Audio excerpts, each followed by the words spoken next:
Don't make me eat a pretzel. I'm so hungry tonight. All right, well, then let's start after you eat. No, I'll eat that at the break. No, you won't. You'll stare at them. No, I won't. Hour. No. Yes, I have to have a certain amount of willpower. That is what I'm looking forward to at the because I have emotional problems. Okay. There's part of me. It's like I can't do anything. The podcast is that I look forward to it, but then I go, I can't do it. How can I do it? How am I going to do it? Should I take the Adderall at 6? Should I eat Marco Polo chicken from? Not chicken, Marco Polo pasta from Gelson's, not the one in the valley. What do I do? So I'm keep thinking there's a magic combination, but it's just all stuff like I would like to eat candy. Yeah. If you would let me just eat candy and crackers. Why don't you just have pretzels. dinner? I did. That's the thing it said. Okay. It's just eating because I want to eat. Okay. So I'm not even. Oh, see, that would be the annoying. You've had to deal with a lot of annoying things. Really? One of them being. I don't eat enough. That's the problem. Yeah. So I think you saw this as he hasn't eaten enough. Right? Well, like last week you came in and said how starving you were and then put a bunch of bars in front of you. Yeah, and that was bad. That was bad. That was my bad. But this week I don't need to eat. So So you just brought crunchy snacks for the fuck of it. Just to look. No, I was still very hungry. I was very hungry after my Marco Polo. Okay, but if you're hungry, all right. No. This is getting old. No, it's not getting Sorry, old. I'm a little anxious tonight for no real reason. You are? Now it's a little more. Have you ever thought in your life that I would improve your anxiousness? Generally, no. That's when people normally cancel on me. Call the Cure, Andy Kindler. And why are you? I honestly don't know. It's just you don't know. Just sort of free floating kind of anxiety going on today, but not bad. But just sort of there. You don't have to feel the need to. It can be as bad as you want it to be. Let me turn off my phone. I'm expecting a lot of calls. No, I'm just trying to be descriptive. Oh, okay. It's like a low-level hum, kind of. Yeah. Huh. Do you think that it is causeless?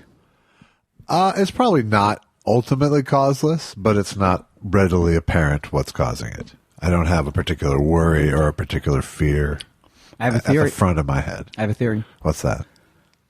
Monday.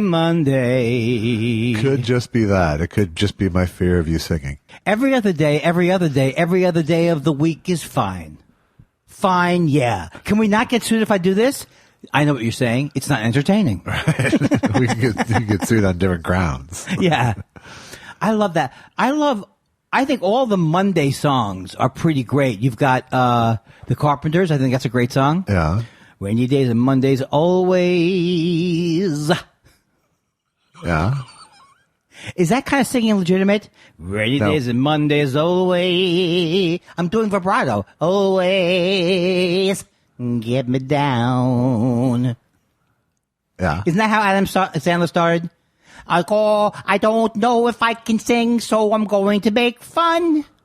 I think that's probably how it all started, yes. The Narratively like that, too. But the difference between me and him was that I knew wouldn't be as... He made it better than I would have made that kind of comedy. Well, more marketable, apparently. Well, just the Hanukkah song. Can you think of any other song that ranks up there with the Hanukkah song? Maybe the song about Farley is pretty cool. I like the Hanukkah song way more than the Farley song. Yeah, I'm just saying. The other one, what's it called? Mawkish? No, that's not mawkish. I call it mawkish. I don't even know what that name means. Does it mean like schmaltzy? Schmaltzy. Yeah, sure. yeah. Well, how are you, Josh Elvis Weinstein? I'm fine. A little anxious, like I said. Oh, okay. Well, I'm your antidote to that.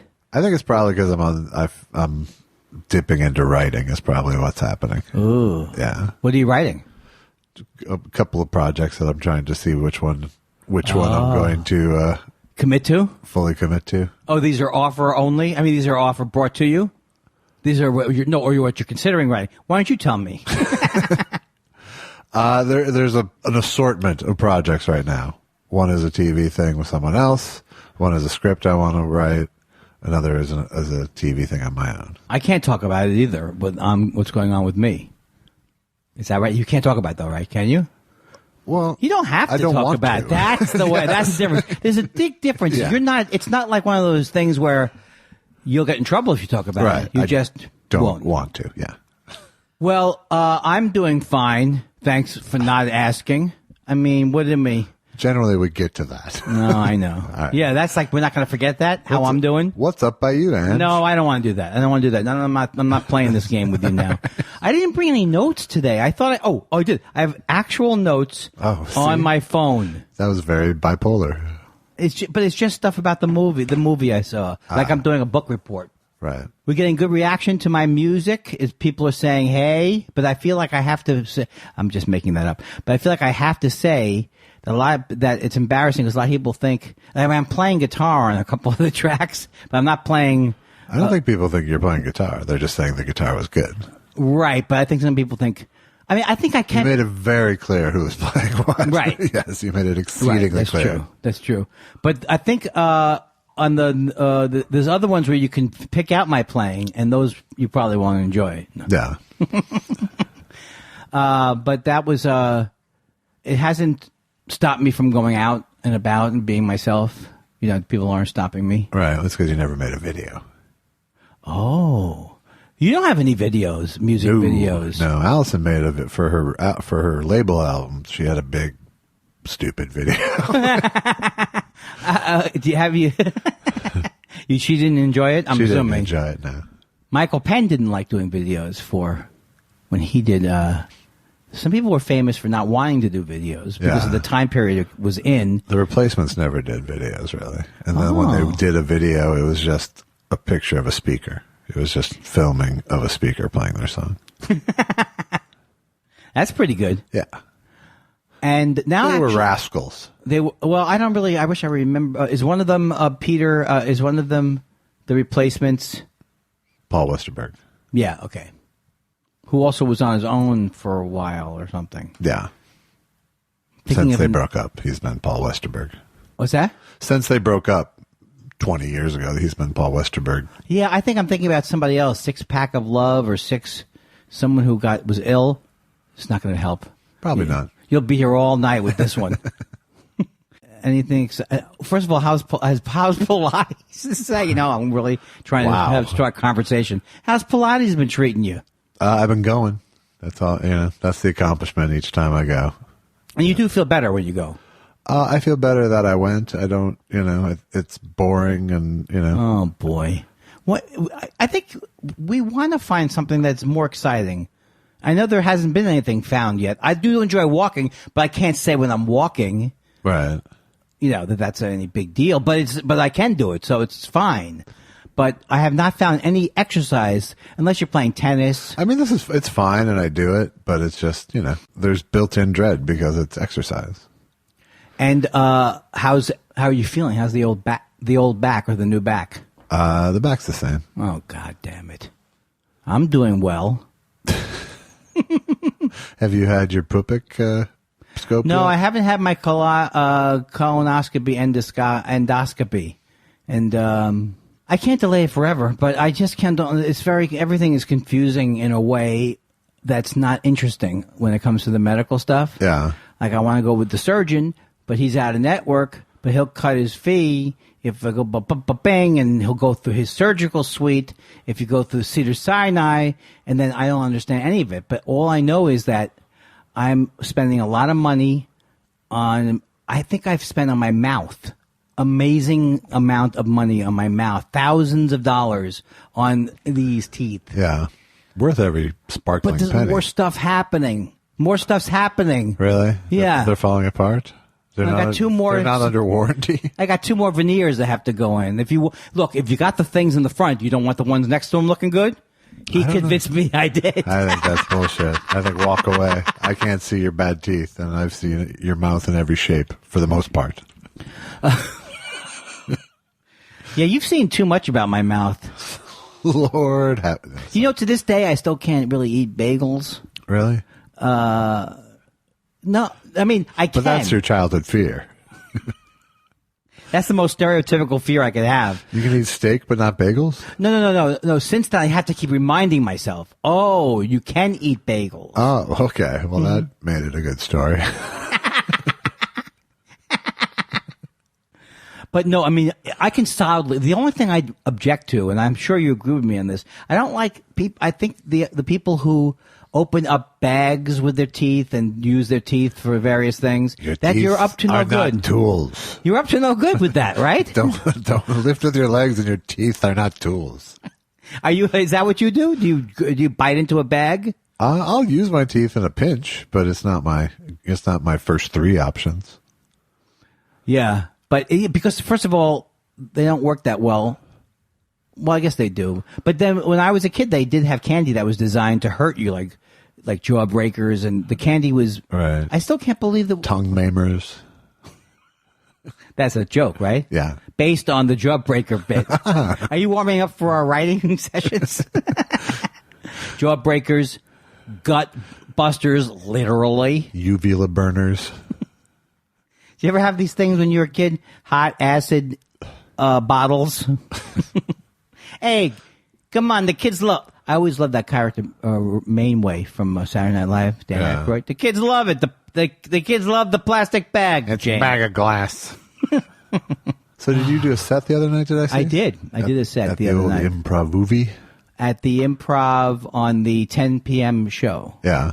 And it was fun. There was people. Who was on the show that night? It was very good. Caitlin Gill was. You know her, right? I don't. She was hosting. Greg Fitzsimmons did a spot. Harlan Williams, I've known Harlan Williams for many, many years. I don't understand what he's talking about, and I still find it entertaining. Yeah. He's like, well, what are you ordering there, little petunia brain food item lady? Why don't you shut up, extra unleaded gasoline nose? I say, I can't do it. You think it's easy. But he'll use these words. You think that he's doing it randomly, but you realize after many years that he's not. It's crafted. Yeah. I find him to be, I really like him. Harlan. Yeah. And I'm trying to think of anybody else I saw there. I killed. Did you have a good set? It was, yes, I did have a good set, but I don't know why I said I killed, because that would set you up for going, oh, the set went well? Yeah. That's obnoxious. Well, do you have tape from it? We could play some. Oh, why don't we do that? All right. Yeah. Is that problem because you're, solved. but are you real, okay, you can be honest with me. Yeah. Am I never going to get another song on? You're going to get ever? a song? I'm just breaking it up. All right. But you're not secretly meeting with people going, I didn't throw in, I'm not saying let's put in my set or my song. It's still you, Andy. I just don't want you to ever to throw me under the bus. No, I'm trying to be as big a showcase and platform for your musical career as we can have. Well, I think we've reached the limits of it. I think, No, I was really good to connect with my friend Scott Carter, and I'm going to see a good concert. Like, very excited. My friend Dan Z. I'm not hiding his name. You can say his name, Andy. Come on. Sorry, he's very, very famous. No, he's not famous, but I was thinking maybe he doesn't want his last name. It's Bonyevich. Yeah. Dan Z. He got me tickets to Dave Alvin and Greg Lee. And the Chipmunks? Now you made me think the name's wrong. No, Dave Alvin's right. Dave Alvin. So who's the one from the Chipmunks? Alvin. And Dave. So there's someone named Alvin. There's Dave Seville. And Phil Alvin. And Alvin. Right. So they're doing a 10-year anniversary of the King of California. I think it's 20. California. Oh, no, that's right. It's the other one. Oh, my God. And it's at McCabe's, which I haven't been to, which I liked. You've been to the concerts there, right? Do you like it? Yeah, not for years, but I used to. That's a great... When I used to go out to things. You don't need to now, right? You have assistants? Yeah, exactly. What else is in the news? Is the country still here? Country is hanging by a thread.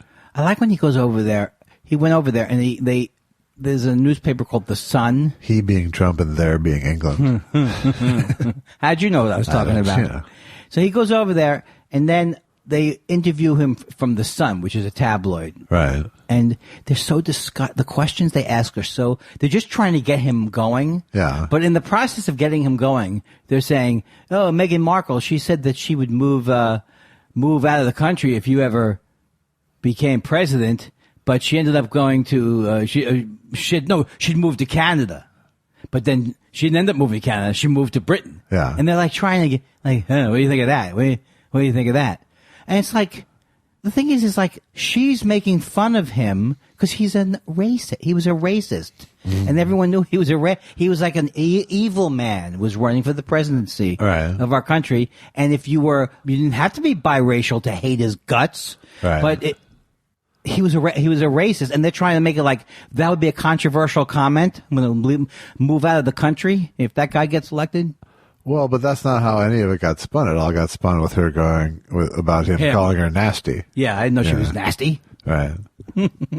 So I'm not exactly sure what your point is. My point is, I think we go past the fact. I don't think they were criticizing Meghan Markle for saying that. No, they weren't criticizing it. But I'm saying we tend to forget that whenever something he says negatively about somebody, they always try and say, oh, well, she said something negative about him. But sometimes you forget what the source is of why people say bad things about him. Because he's so horrible. It's not just like a fight. I mean, I think everyone knows the context of why she said, if he wins, I'm going to move to Canada. Right. I think that there's still some people, well, I guess very few people argue for him. So nobody argues on his behalf really that much anymore. 38%. 38%. And then I like that the mayor of London, John Voight, very strongly comes out for Donald Trump. Is he still coming out for him? Isn't he? Well, there was that video. I don't know what the video is. You didn't see the John Voight video? No, oh my God. I've missed a lot of pop culture-y things. What happened? John Voight put out a very sincere, we have to get behind our president, kind of straight to camera. That felt like a reverse mortgage commercial. Earnestness. Like that sounds entertaining to me. It was pretty entertaining, and it's in that meta way. Yeah. But like anything anyone does these days, he was, pilloried for it. He was. Well, the thing is this: at some point, we have to. It's hard to separate this, but at some point, I have to be able to accept that John Voight was an amazing actor who was also an idiot. He's like a complete idiot. Right. Like it's not like his. Those aren't mutually exclusive things. We have to. Right, but it's still hard to accept it. I know. So it's not hard to accept it. I mean, we should accept it. Yeah. But it's, I guess, a shame.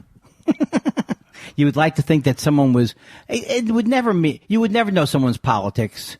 Wouldn't necessarily like James. But it's like James Woods is another example of a person. It's like I just think it's hard to turn against these people when you have a good memory of them. Like Midnight Cowboy is one of the greatest movies I ever saw. Right. So now I have to kind of somehow not remove him from the movie.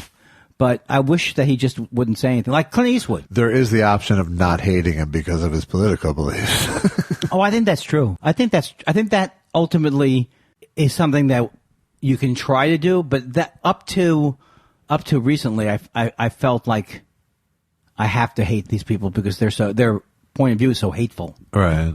I don't know about his, but generally he's pretty hateful. Well, James Woods is hateful. I mean, yeah, James Woods is hateful. But he was always sort of hateful. I just thought he was a good actor who played mean guys. Yeah, he was always a jerk, probably. Yeah. But, I don't know. I mean, the whole problem right now is that we have to hate each other because we disagree with each other. And I'm not in the mood to preach. No, I don't want to preach. No, I don't want to preach. But I'm not being corrective to you. No, I'm exhausted too. But I just feel like it's just like. It's so exhausting. I'm really just sort of dreading the election and just the spewing. But Jared Kushner, he gives good interviews. Jared Kushner. I mean, this guy's like. He's so creepy. I wasn't involved with that. I don't know. Once again, I'll say the same thing I said. I don't know. I don't want to spend any more time with that family. I don't either. I hope they don't get their back nine picked up. I'm coming up with ideas for the state of the industry. Good. I mean, I'm not saying we have to go with all these ideas, but one of them I've been noticing is like we both have Spectrum. Yeah. And that's different than us both being on the spectrum. One of the many things we share that we're very proud of is having the same cable system. And they're doing this thing where they're doing their own programming. I just don't understand why they're doing it. Right. And you can't go to the guide without seeing every 4 channels their thing. LA's Finest, it's called. Right. Jessica Alba plays Sid somebody, and the other lady plays Nancy somebody. And I don't think it's a Sid and Nancy bit. No, it's a spin-off of Bad Boys, I believe. And then they go download. This is what I love. They go and download extra episodes. Is anybody looking for extra episodes of anything? Of anything. Of anything. You're almost done with the album? I am done with the album. It is out the door. Wow. Getting ready for its July 1st pre-sale. A July 12th release. I'm glad you were able to bring it up. Thanks. So you're getting ahead of all your. I'm almost done with my 2017 taxes, if that helps. Excellent. Money coming back? What's that? Will there be money coming back? There's money coming back every year, but the problem is, like, the state board sent me a letter saying, we haven't got your taxes, and we're gonna do them for you if you don't send them in. So I don't know. I thought that you could keep going. You're like, say. Don't. That ain't half bad. Why is that a threat? Well, they won't take the same deductions. Well, Right. They'll be very stingy. Again, still they're done. Right. They can't hurt me, maybe. No, is they what can't they're hurt you saying. much. They can only hurt you with a little bit of money. Well, they can't And hurt. it's state. It's not that much money. Well, not only that, they can't hurt And me. it's you, so it's not that much money. Oh, that's hurt. That one hurt. That one got in. That one got in. No, I'm almost done with that, and then I just got the sweetest money the other week. What'd you get? I got a big stack of checks from playing bass in Bad Teacher. Because it all piled up since the movie. Wait, show me the thickness again. It was like that. Oh, tell me. I don't know. For some reason, I don't remember what this was. This is the movie Bad Teacher, starring Cameron Diaz and Justin Timberlake and Jason Segel. And they play teachers. Okay. Now And also Dave Gruber Allen, who plays a teacher who's in a teacher band I love this. with Justin Timberlake and Mr. J. Elvis Weinstein on bass. And singing backup with Justin Timberlake. And how tight did you get with him? We spent a few hours together. Oh, it was one day. Well, it was a rehearsal day where we spent about a half hour, an hour, and then the shoot day. Now, he seems like a nice gentleman. He was a delight. You know, I realize We have to have covered this at some point, but I think we did. Yeah. But the thing is, a lot of those people can be delights because they're very successful. But I got 8 years of residuals. That's all at once, unbelievable. And is that through the musicians union? It's through. There's a movie musicians fund where productions pay to them and they do the administration. But they hadn't found me in all those years, and then they found me. So that is sweet. Yeah, it was great.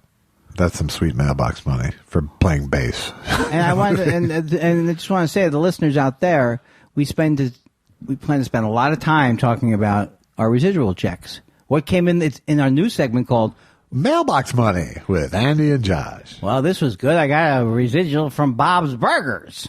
No, you have to admit that's out of the ordinary. What's that? I would tell Bass you. playing money. No, bass playing money. Come on. You know, I always thought of that bass playing money as FU money. It like quadrupled my lifetime earnings for musician pay. That's really, and I think you should sink that back into the podcast. No, I'm going to make an album. Are you really going to make an album? No. You got me excited because you're always with the project. Now, Allison and I eventually will, but there's lots of material to be written before that happens.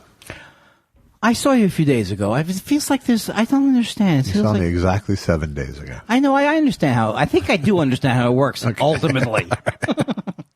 But If you're saying we just saw each other, why do we have to get together so no, often? it's not that. It's not that. It's I'm hitting it feels like I'm hitting a life snag, but that's just bullshit. It's all Yeah. bullshit. Everything I say is bullshit because all of my problems deal with my editing, are all in my head. Yeah. So sometimes I can talk about them and it's helpful, but then sometimes I can talk about it and just say, I just basically don't have any memory at all. I know what you said. I don't want to go with anything drastic, like stopping the pot. But as I'm doing the podcast, I was like, why don't I remember what the week, do you remember what the week was? and what's been happening and that type of thing. Where you go, and did you go to see your niece? Like at I saw Jack Benny show, right? Yeah. He's got he goes to different areas. Right. But it doesn't look real either over there. No.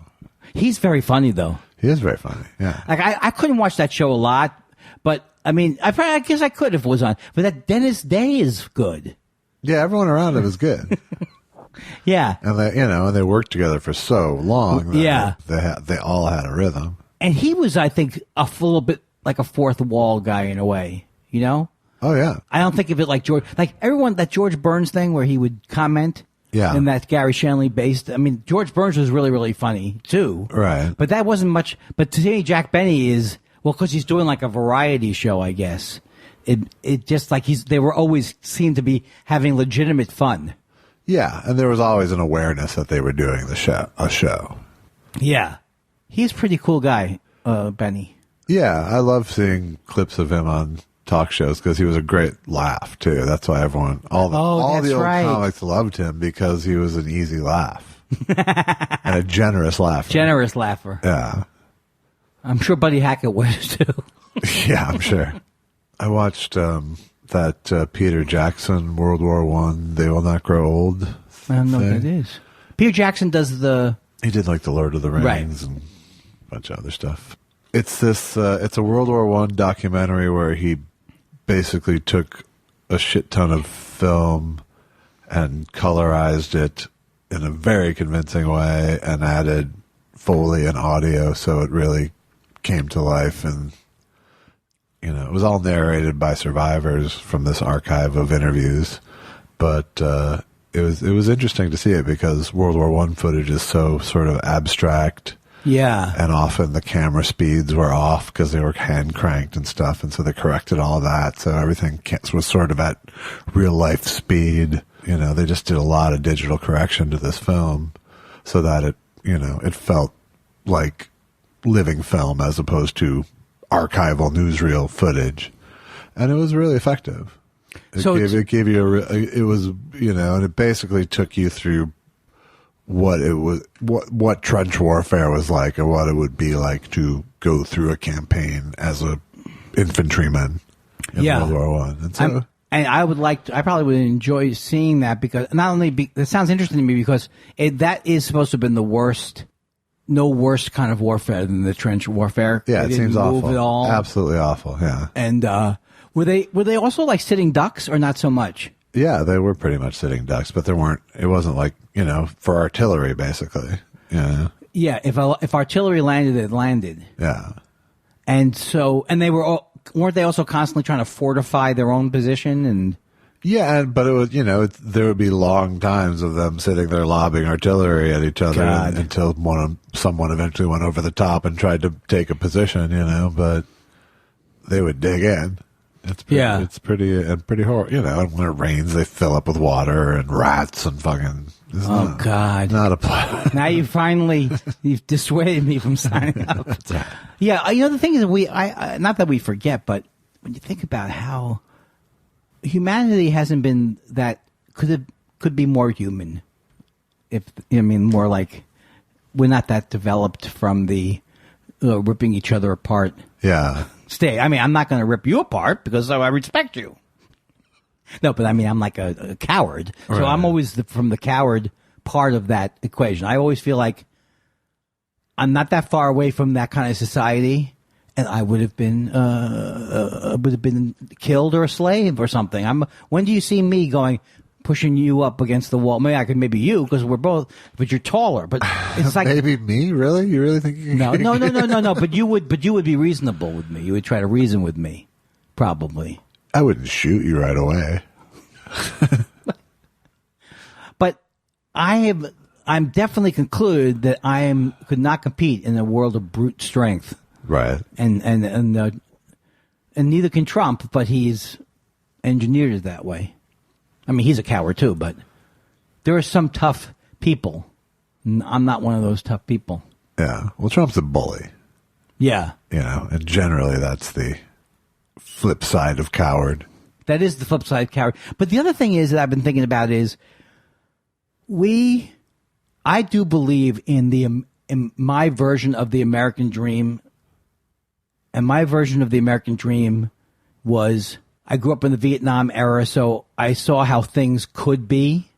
Yeah. You know, I saw like that was a existential, not existential, but that was a classic blunder that we made getting into Vietnam. And I saw the American dream as realizing our faults from the past and the slavery and learning from that people can be free. And now I feel like that dream is like, it's harder to see. I never thought we'd slip this much backwards.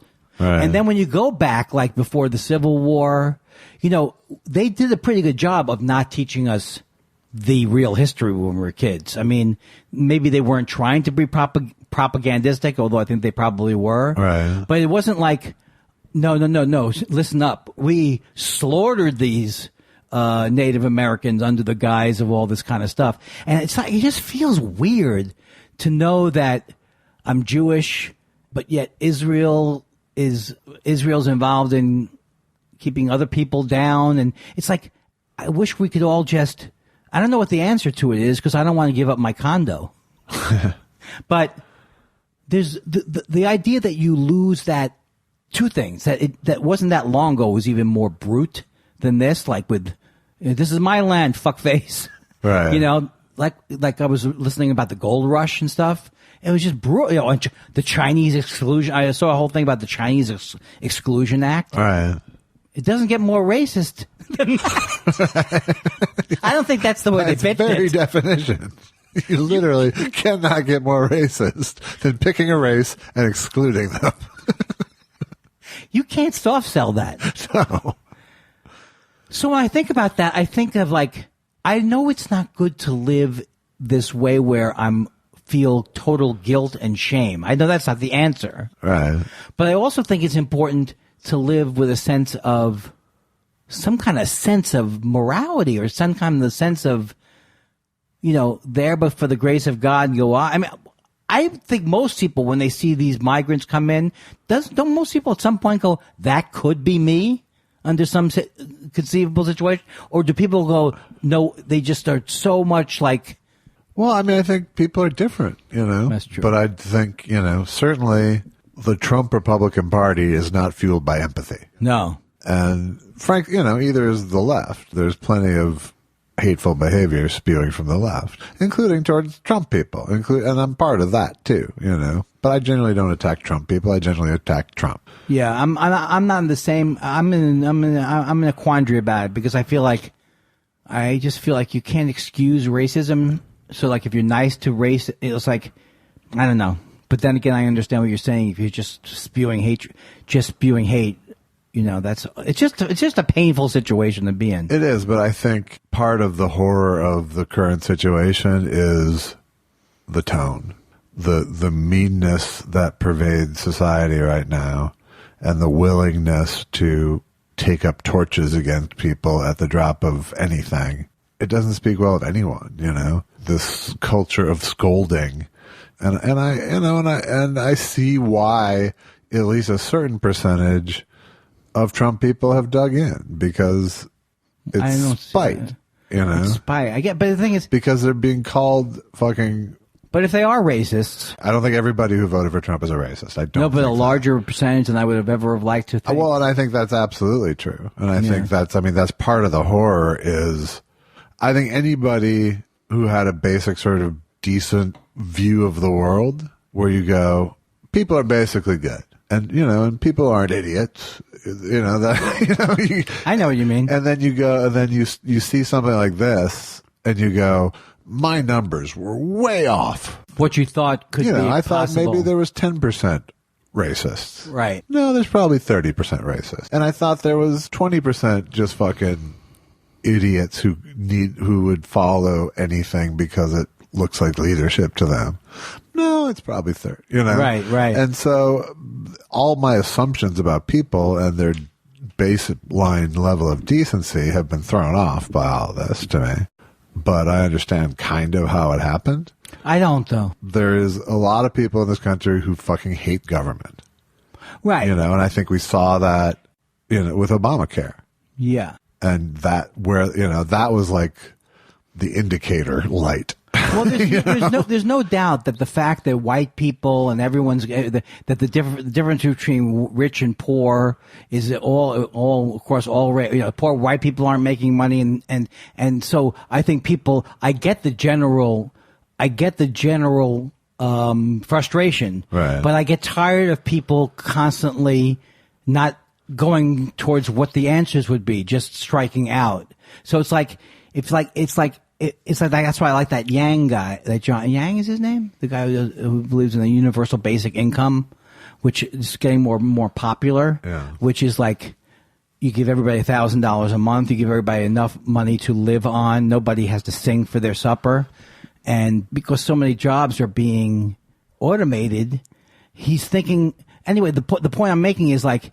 He's thinking of a way of solving the problem, whereas someone like Trump is saying we're gonna drill for coal more. Right. So I do get the frustration, but I kind of believe with that Cornell Belcher, I like him a lot, and a lot of these people say we just have to get more people to vote and vote these people out. Well, that's what I believe. Yeah. But what I was also going to say about that election is.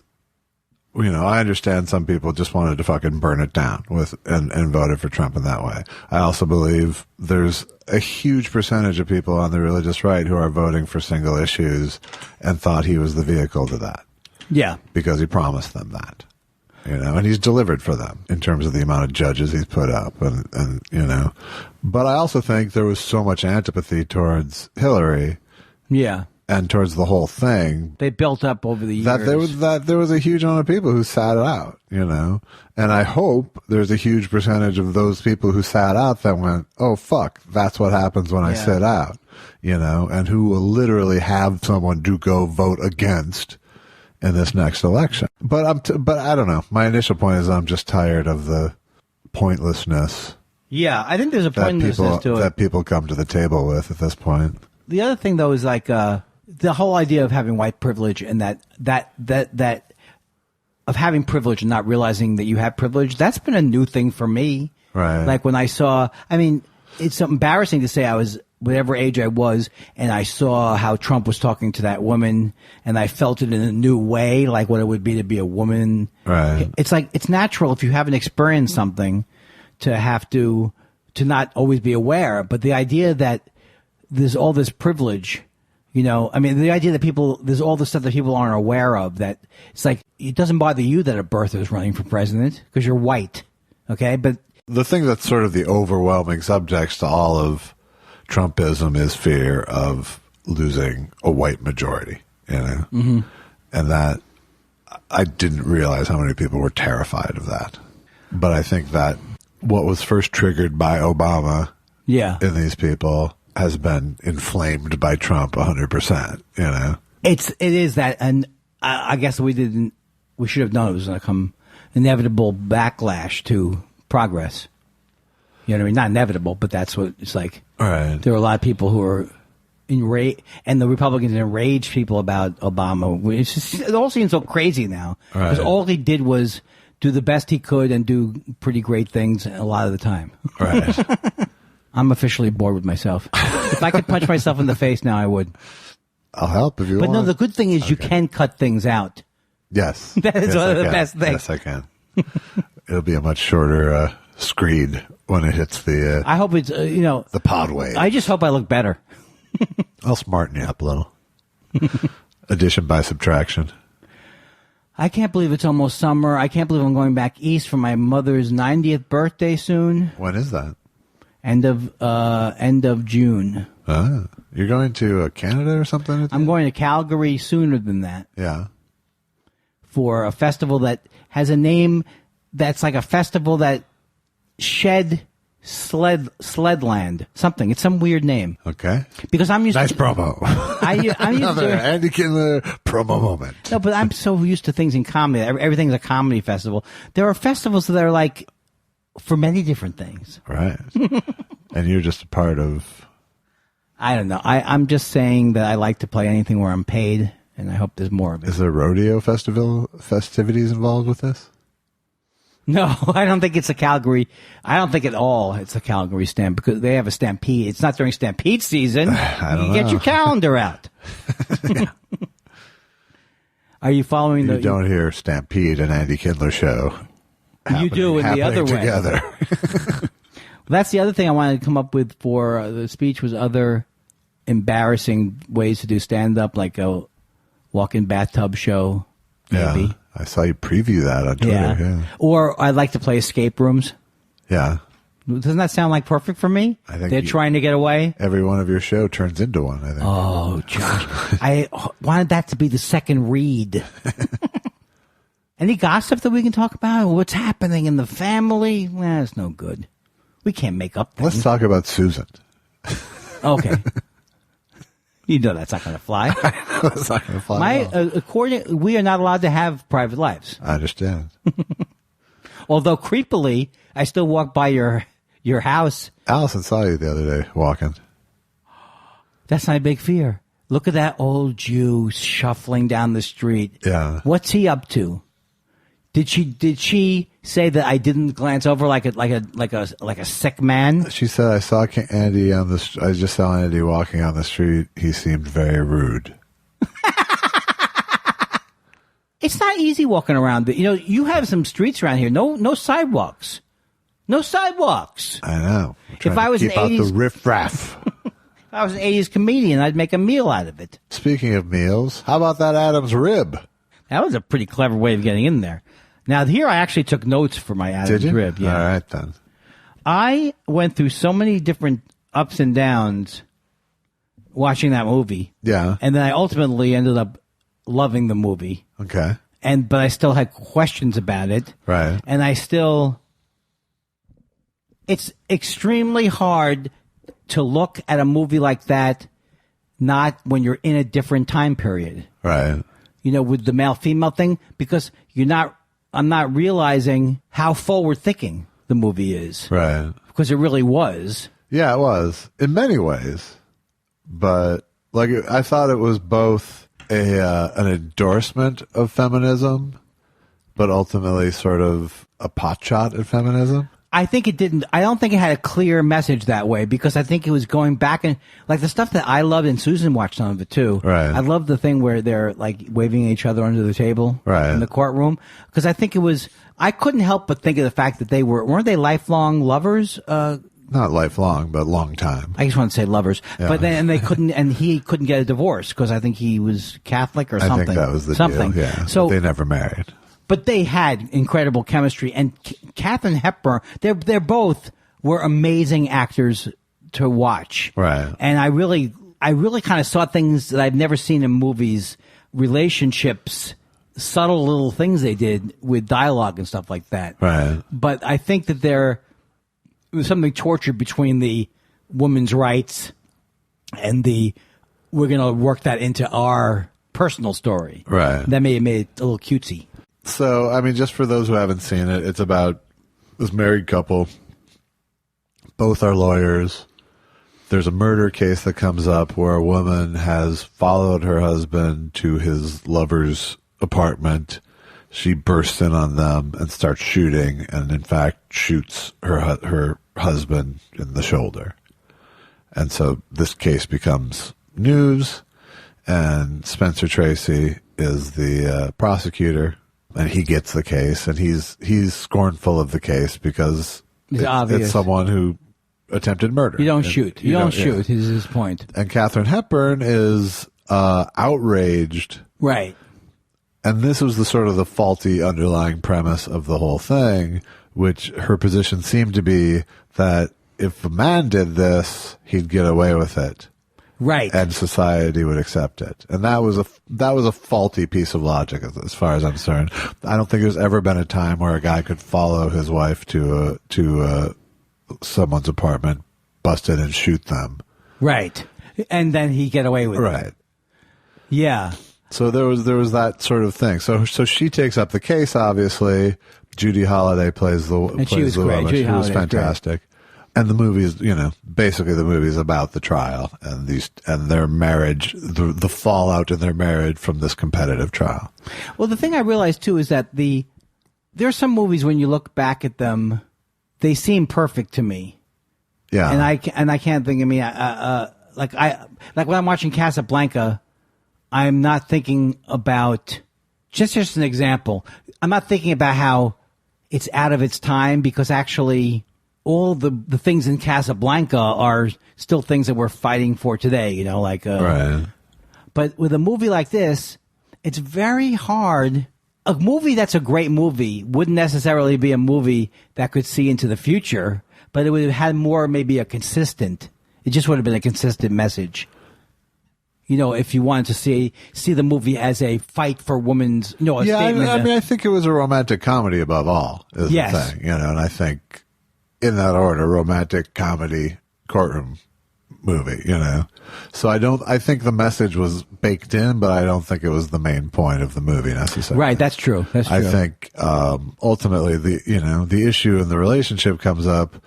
The thing about, I think Katharine Hepburn is unreasonable throughout the movie, essentially. Yeah.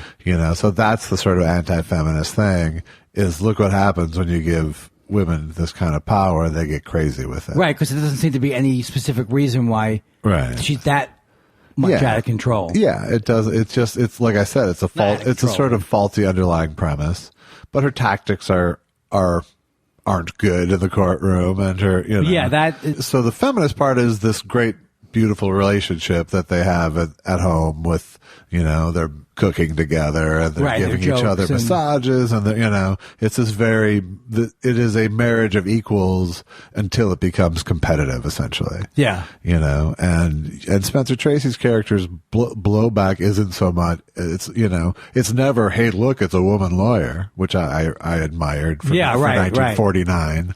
It wasn't, they weren't winking from the beginning of the movie. Look at this lady lawyer. Hey, lady lawyer. They just took that as baseline fact. They're both lawyers. Right. So his conflict is that she becomes uber competitive, and he feels like that's poison in the relationship, sort of, which is, again, a fairly reasonable.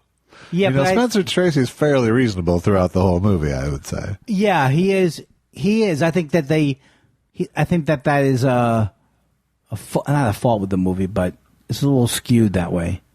Like, she's completely, like you're saying, she's completely unreasonable. Right. And he's a little out there. And the one I have to say, the one point where her acting cracked is when she was crying. It wasn't viable. He? Her. Oh. I'm always expecting that she's going to cry well. She didn't cry well. Well, that scene with him showing how he could cry. Yeah. And he goes, and sometimes I just get going a little more. Yeah. That was so funny. Yeah. No, and overall, I thought, tonally it was pretty good, and there was a couple of tone problems. Yeah, I thought it was gaffes, I would say, where there's a scene in the courtroom where she's asking the jury to picture the defendant as a man instead of a woman, and they dressed, that was pretty cool. They crossfade to the characters in the cross-dressed garb that you're supposed to be imagining.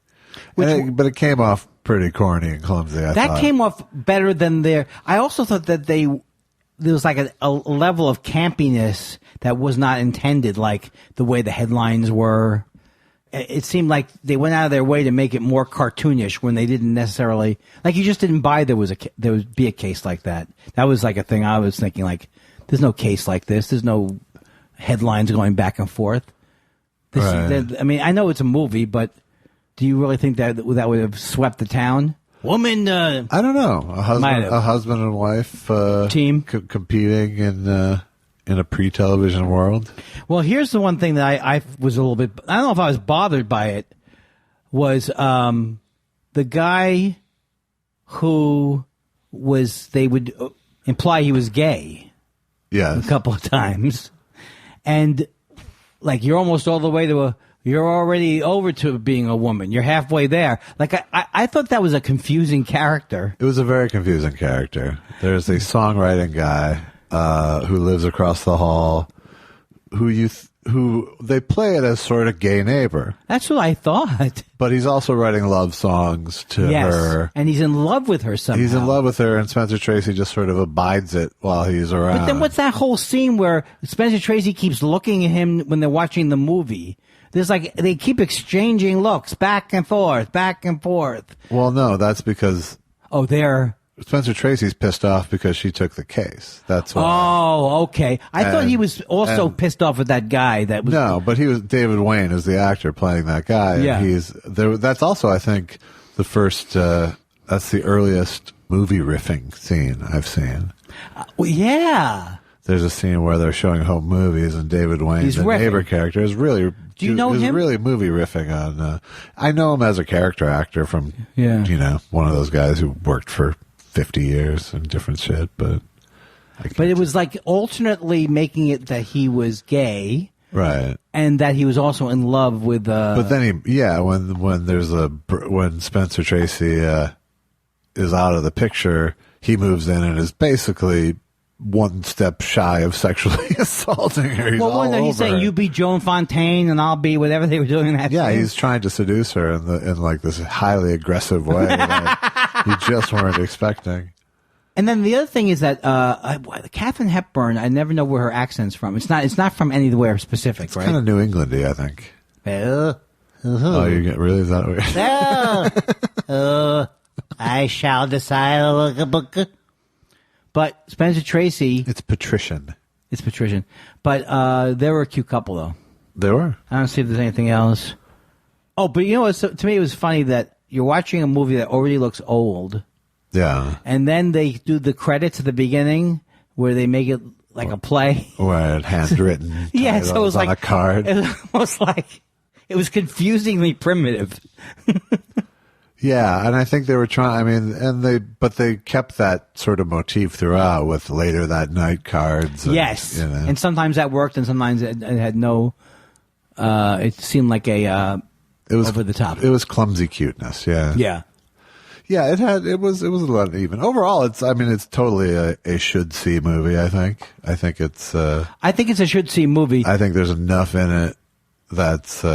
Unique and modern to the time that it's worth seeing in that way, and I think Hepburn and Tracy, that was among their best. I think that, and I love that. Well, I don't have to say it, but the final gun scene is great.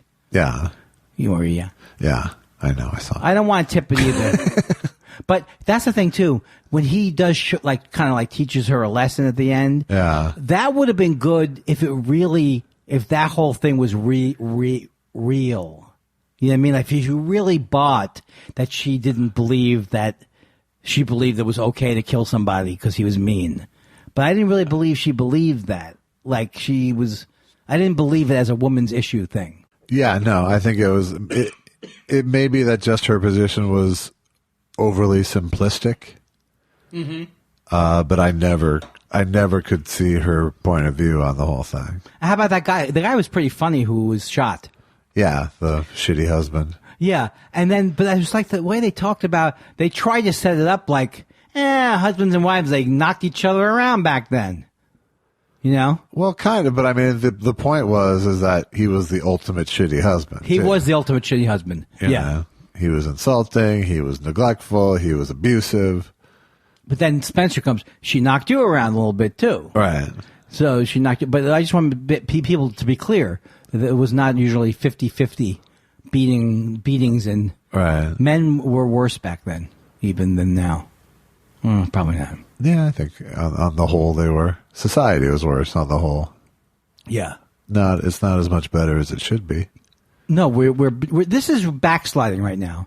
Yes. And I blame myself for thinking that everything had to advance in an upwards intelligence way. That's a mistake. Well, I have to, I fell prey to over optimism when Obama was elected. Yeah. This is a turning point. Well, things like gay people. But it turns out that Obama being elected was as much of an anomaly as Trump getting elected in many ways. Yeah. Well, he was just also an amazing politician. He was. Yeah. But, it's just unfathomable how you can still be on board with Trump. That's the thing. Yeah. It's almost like if there was some way to go, okay, everyone gets psychological amnesty for that. Let's see, like, what do you really think? Like, pull aside all the fucking criticism and, hopefully. Like, are you really for this lying sack of shit? Really? Yeah. Okay, that's enough. I don't think you should call him, the lying sack of shit. Why? No, because you're saying you should be nicer to them. No, just him, Trump. I don't think you have to be nicer to Trump. Yeah.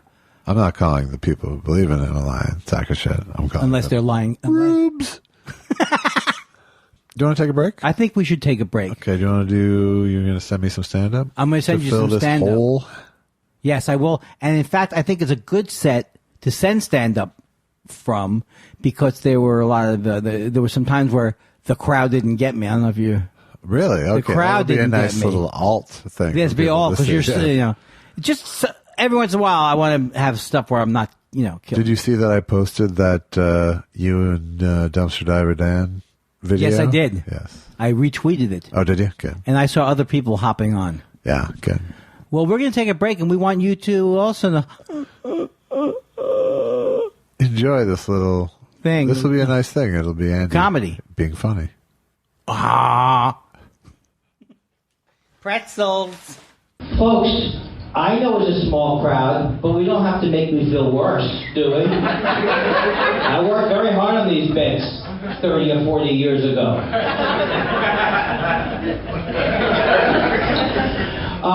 Who died made Jim Belushi a big star? Thank you, sir. That's the greatest joke ever written. There's no joke better. There are jokes as good. This is my new ego guy. Who died made Jim Belushi a big star? Now, you could, instead of laughing, you could answer the joke. That would be John Belushi, who died. Very famous guy. And his brother became a star after he passed away. See how it works? Folks, were you held in a soundproof room? Is that how they advertise this show? Hey, do you know nothing about pop culture or history? Come on down and see Andy Kindler, who will somehow reference Philo T. Farnsworth in his set. And we'll get that kind of reaction. Is there I think, my theory is that the improv has put in, just in these tables, laugh suckers. That's what I think they are. I've never gotten a laugh from this area, so I think there's some kind of device that sucks the laughs down at that table. Folks, why would I continue? I can still hear glasses clinking in the kitchen 40 yards away during the Andy Kindler show. Someone's heckling me from the Red O restaurant across the street. Hey, who's lifting a napkin off the table over there? I think we could all agree that Charles Manson was not the best guy. You know what I'm saying? Sure, he had charisma. And I never could figure out how Charles Manson convinced these ladies. Some of these ladies were pretty attractive. Only I would watch in Charles Manson's videos and go, not bad. His followers were kind of hot. Leslie Van Houten, you could do a lot worse than Leslie Van Houten many years ago. Don't get her mad. Charles Manson convinced women to kill for him, and I don't understand and they were hippies too. I don't get the hippie murder angle. Like he was at a concert and this woman's going, Jimi Hendrix is groovy. And then Charles Manson was like, chopping up people into small parts is also pretty cool.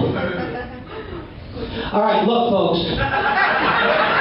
If you're not laughing because it's not funny, I'm with you, okay? All right, welcome to my world. But if you're not laughing because you think this is a pro-Charles Manson bit, no. It's not, I'm anti-Charles Manson. I just want to get that clear. And every few years, the women who killed for Charles Manson, they come up for parole. They can't get parole. What are they going to say? I know I killed a lot of people, but I made some lovely ashtrays, if you would accept that in trade. Hey, Cold weather killed more people last year than I killed in my little spree. They don't put the clouds in jail. Do you think the German cable knew what would be the purpose of a set like this? Am I working on material, really?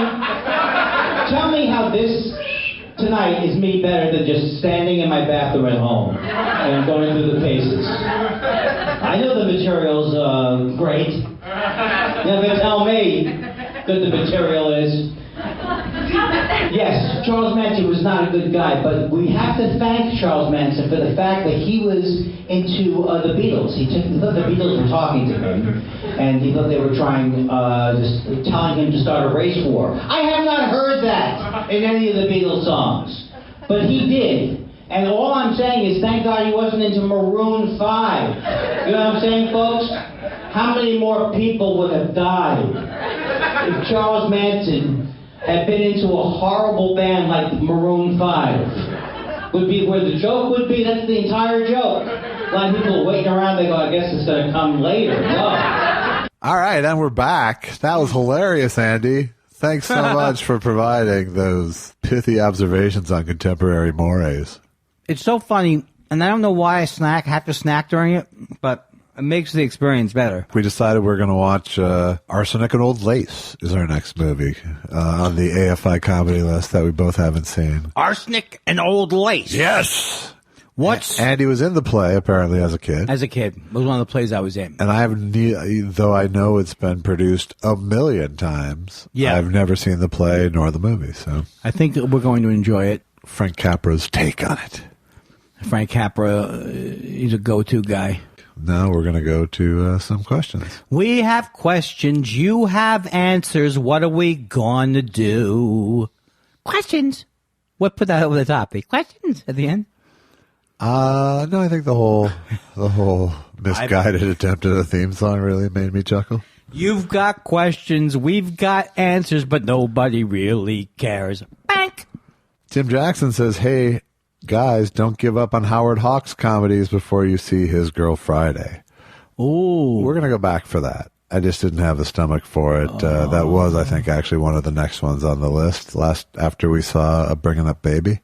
Okay, we're not going to give up. We never give up. No, we're going to get that list crossed off, I think. Yes. But, yeah, I just wasn't up for it. And I think people are, it's like a cliffhanger. What will they think of? So we'll loop back for Howard and Friday. Right. And then in the future, Flubber. You don't know where we're going to go. We can't do Flubber, I don't think, right? None of those Disney the Absent-Minded movies. Professor. Wait a second. We saw that, though. No, we saw The Nutty Professor. Why do they have two similar named movies? Someone should have sued. Someone might have. The day the clown died or cried, he didn't die. You just wanted him to. He did. You were rooting for... Okay. I knew whatever I was going to say was going to be negative. Right. Seth Hitsky says, hi, guys. I feel like you've discussed The Stranger, but maybe not his homework. Contains Nazis and a Kindler. Ooh. Wait a second. Hold on a second. Yeah. What do you mean there's a Kindler? I don't know. There's only one Kindler in a movie I know, and that's in The Third Man or something. Yeah, could be the same person. It's an Orson Welles. That one we probably should see at some point because it's only because Kindler's in there. Well, I don't think that's a good enough reason. I don't know if that's enough to get me. It'll get me from falling asleep if I hear it in the movie. A Kindler. Wake up. You know, maybe in year 5 or 6. Yes. We'll come back to that one. I certainly wouldn't close the door on it. David Gogo says, is J. Elvis Weinstein going to lay down any Leon Redbone for us? We lost Leon Redbone this week. The way you said that, I don't know why I laughed. Oh, that's not appropriate, but he's the sound on. Yes, but for you, for all you do, the king of beers is coming through. For all you do, there's buds for you. What was his hit? I don't know if he actually truly had a hit, but he had like Champagne Charlie. Champagne Charlie. I thought it was like one big hit. He had like Shine on, shine oh, right, on, those are- harvest moon. Out in the up sky. in the sky. Oh, shine on, How old was a Leon Redbone? I think he was in his 70s. Wow. He was a great character and a great player. Yeah. He was a great guitar player. And you had to like his voice. I have to admit, I'm not as familiar with Leon Redbone as I should be. Well, I mean, it was one thing. Yeah, Sean. It was, it was old-timey songs, almost all covers. Yeah. But he was a talented Cat, as you say. finger-picking guitarist. No more death, people. Yeah, knock it off. Iram says, ask Andy about the composition of a haiku. Is that because we covered it last week? I don't know. Oh, I think he's trying to say, will I remember? Will you remember? 575? Well played. Thank you. If that was the point of that, I'm very proud of myself, and it shouldn't be, that I remembered one fact from last week. It's ridiculous. I don't know. I think as a net gain, Yeah. it might be above average. One fact. Walk away. Tweepahara says Tesha 109, like JFK's plywood boat during World War II, PT 109, an honorable number. Now, I didn't know that boat was made out of plywood. Yeah, it was, yeah. Is that part of what made it Courage? Or whatever it was? Profiles in Courage. Well, he wrote that. He didn't write that book. He ghost wrote that book or something. Someone helped. I don't forget what I'm saying. Yeah, but Profiles in Courage is different from PT 109. Right, but PT1, he was the skipper of that boat. Yes. And they went down or something, right? Yeah, it was hit, and he was instrumental in getting them help. Right, but was it? Did they gloss it up? Did they put a little spin on the schmoop? I don't think so. I think You know what they could have put a positive spin on? Is the Chappaquiddick. I always felt like that. It's like you think of Chappaquiddick, I think negative. Yeah, it's weird. But it must have been okay because he still was in public life for another 40 years. I have my feelings about Ted Kennedy are very much mirror my experience in therapy, which I realized that one of my big problems is that there were no gray areas in my family. So I really couldn't love JFK without hearing my dad say all the terrible things he thought JFK did. Yeah. But even though my father was a voted for Democratic, but he should never have hired his brother as the Attorney General. So I had a very black and white thing, and now I don't think that's a good way for me personally to live. Like Ted Kennedy did incredible things, and he did a horrible thing. Right. Right? How do you see like a Ted Kennedy? I see him as one of many flawed human beings who was a good public servant. That's good. See, you're less conflicted. You don't have as much problem seeing the gray areas in people. And I think when you're so judgmental like I am, that's like even earlier tonight when I said I hate people when they say that. When I'm trying to make the point of I hate people who don't allow me to talk about free trade. Well, I'm hating them. Right. So that's where my family went. That's how my family decided. My family decided that everything that happens in life has to be you're right or you're wrong. Right. And my father specifically tried to teach me to not vilify those who I disagree with. I think that's was good. like, during the Reagan era, I was like, oh, he's a fucking war criminal. Right. Like, Yeah. So I also heard that he didn't like you to badmouth Mengele. Is that true? He had no problem with that. Tweepahara also said, Andy, really enjoying your music, and if Scott Carter had influences, Jeff Skunk Baxter is a pretty good one to have. That's probably true. I just am very much looking forward to, well, what I am looking, it really is, when listening to this music has been an incredible experience in the sense that I really was horribly wrong about what I did in music. In other words, it's like I don't have to tell people I tried music but I failed. Right. That's my image of it. Right. That image is wrong. Right. Because I hear myself trying all these different. I was constantly trying, and so all I've learned. One of the main things I've learned is that me being hard on myself has been 90% of what's kept me depressed. Or not depressed, upset to the point that I haven't enjoyed things in life, you know? Yeah, well, I mean, I'm a believer that, and I go through this with Allison, who also has this very complicated relationship with her musical career and how it relates to her and music now. Right. And I think, I think it's worth trying to shed some of that shit just so you can have that joy in your life. Yeah, even my opinion of my singing is wrong. It's still wrong. Right. Even though I could have been a better singer or I shouldn't have been hard on myself, I'm still hard on myself. Like, I heard myself flat on a couple of things, and it's like, I'm going to carry that to my grave. Right. Yes, you were flat. He also didn't do you any favors with that mix. Oh, that's true. Yeah. Or maybe he was trying to hide me. Maybe. It's Linda McCartney But I thing. think it was more like, I guess we have to have vocals. Here's the guitar. At some point, I have another version of that song with another band. Yeah. I mean, that'd be like, But you said it wasn't as good. It wasn't as good, so why would I torture you with it? Sometimes you cut right to the chase.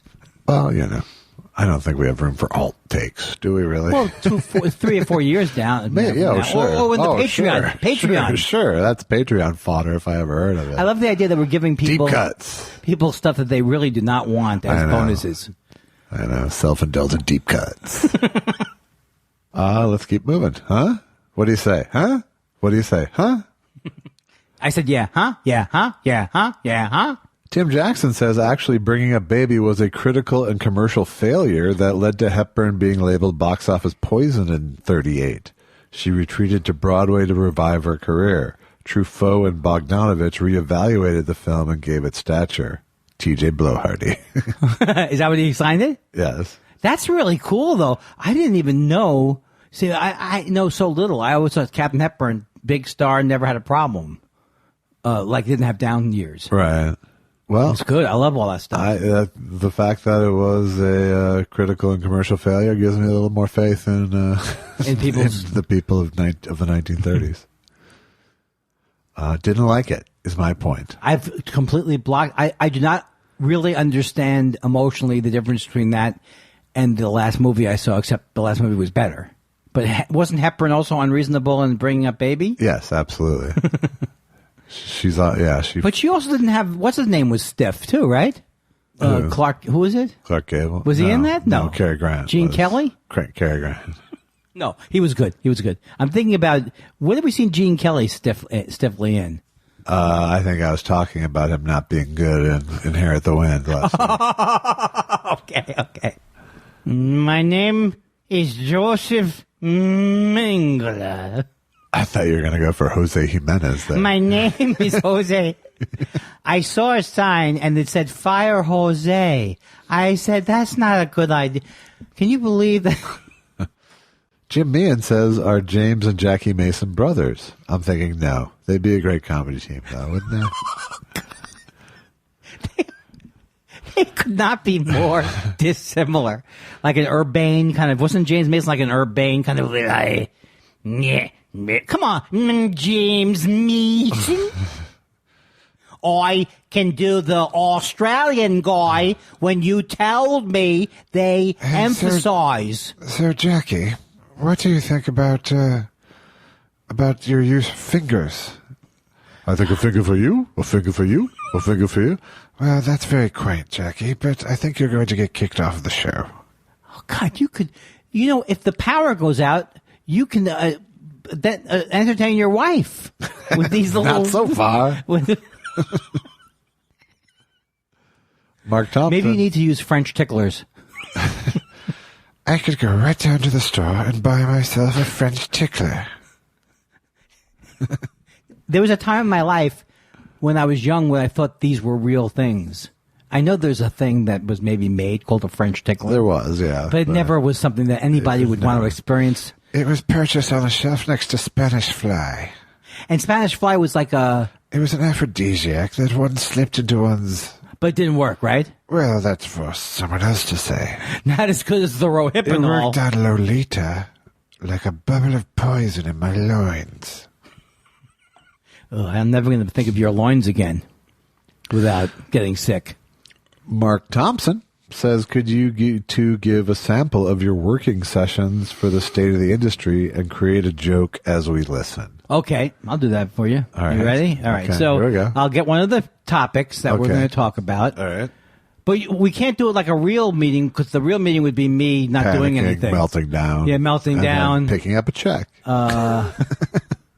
Someone apologized. Well, I don't know if this is good, but someone apologized for puns, and I feel that there's never. This is not a bit about the state of the industry. Okay, stand-up contest shows. Is there anything there? Because isn't there one on NBC where they're going to something weird about it? Come up with 3 jokes on that. I thought this was a good idea, but I don't know if you're. Do you know how you can, in the first. I'm so scared to be around you because I know that my ideas are horrible. They're horrible ideas. Just how things shifted just when he got into work mode. Oh, God. Suddenly he's like looking at me with a whole different set of eyes. With resentment. He's like, don't hit me, don't hit me, don't hit me. It's kind of the look you're giving me as you read. No, like the log lines. Like you can tell from the first line. Yeah.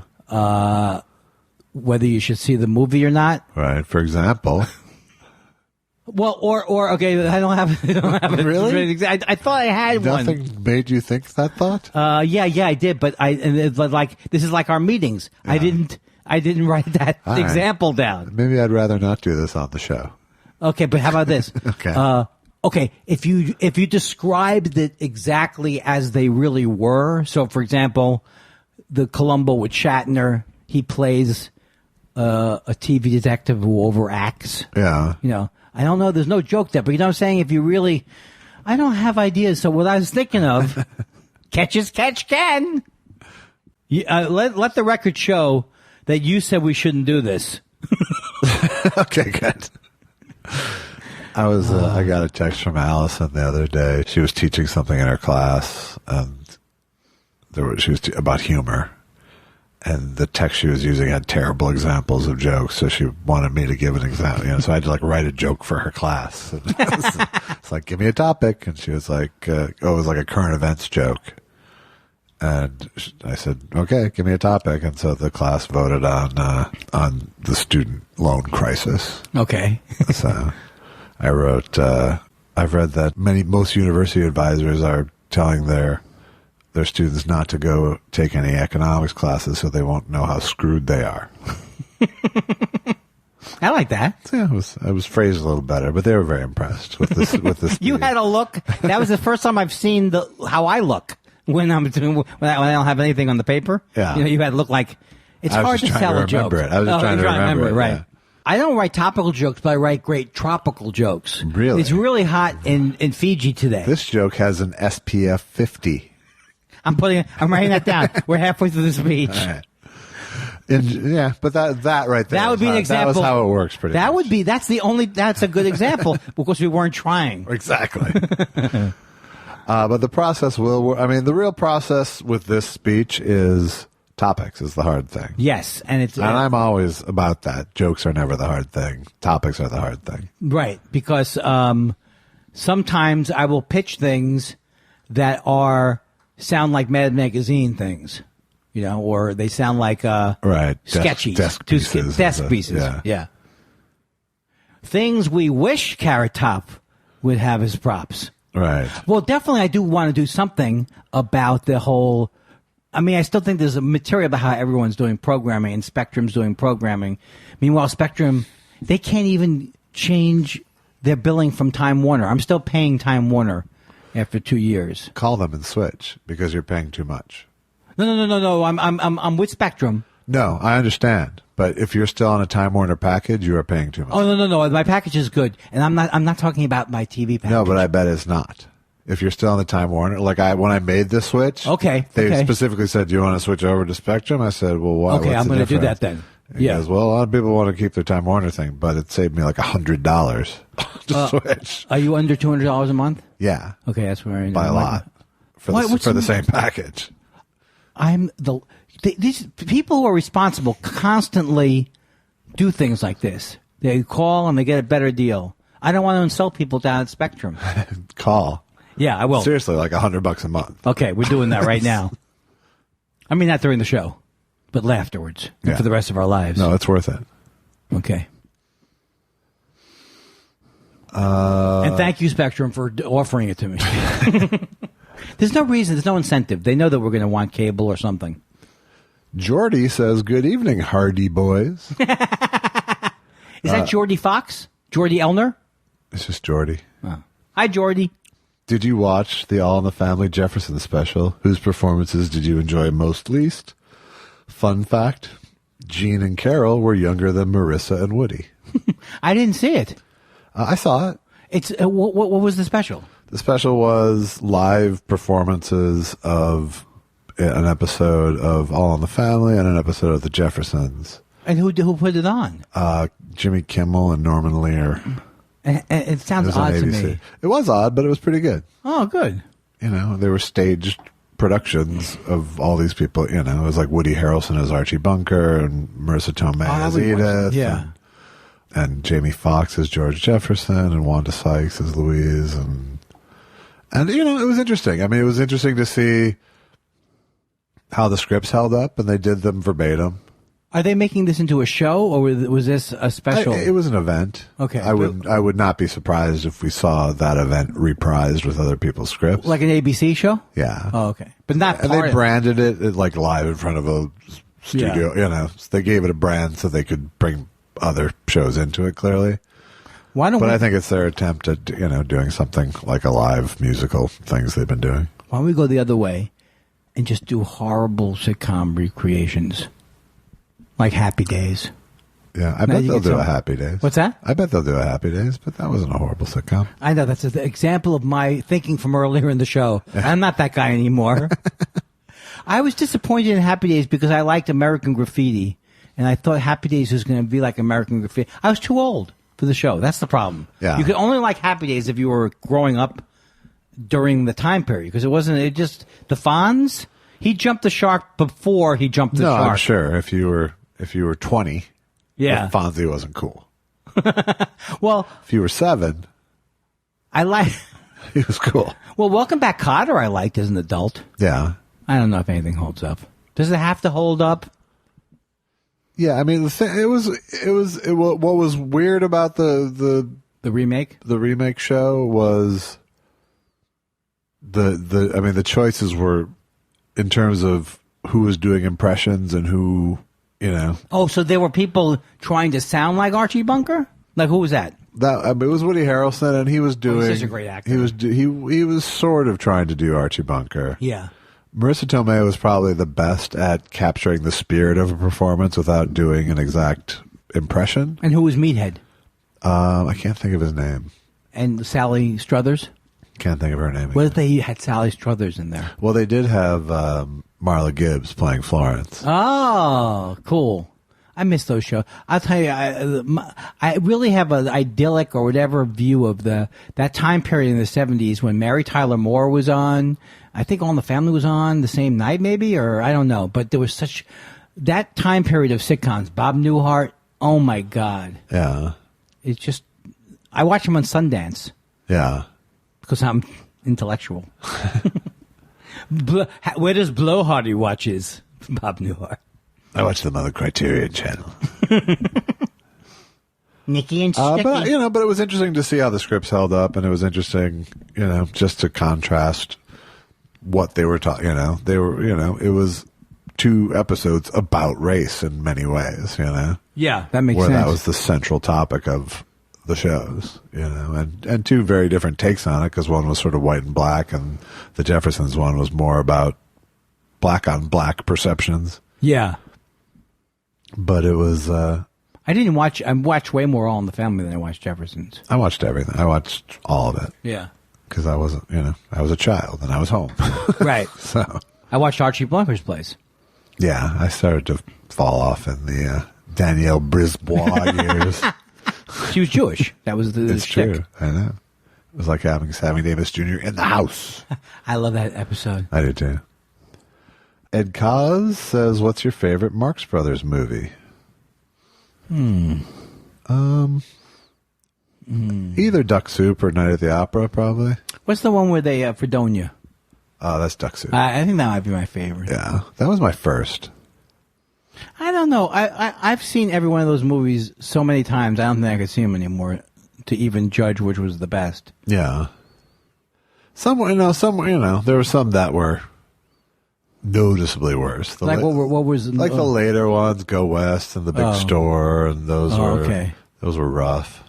But the early ones, like Horse Feathers and Coconuts, and the ones that they took out on the road and actually worked all the stuff. Oh, for the movie? Yeah. Oh, I didn't know that. That's cool. They would take the scripts out on the road and do them live and really work the material. Yeah.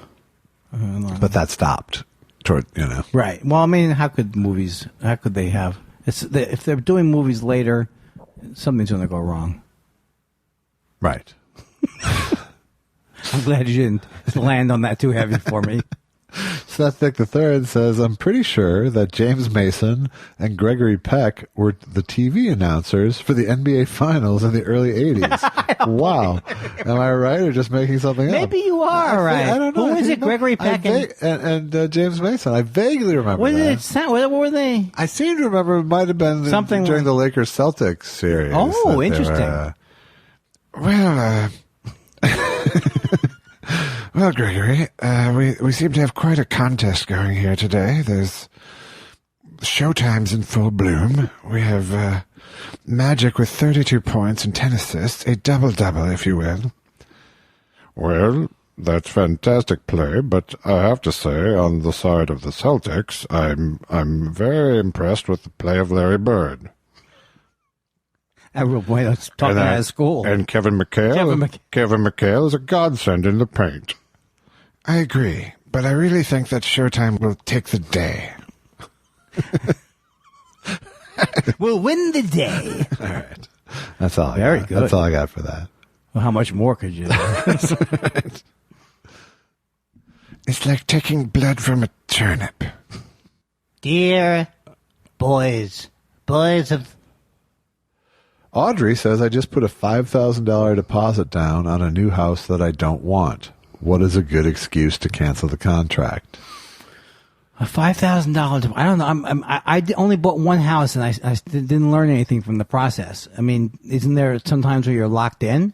Either you can get out of the contract or you can't. So don't waste a lot of time thinking on the about excuse. A clever excuse. I think start with, I don't want the house. I've decided I don't want the house. Or this way. I don't have the money anymore. Oh, she's giving the money. Yeah. Ooh. Yeah.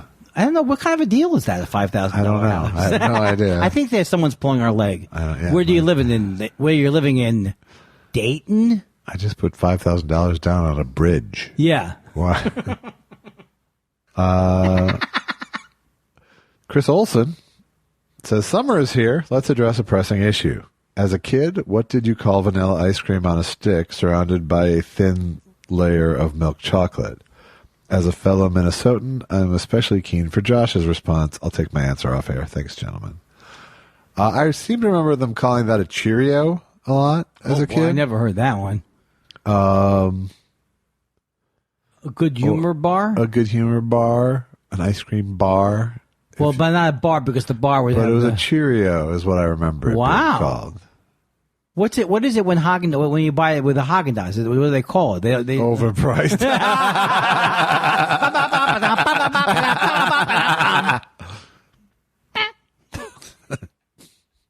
Ice cream.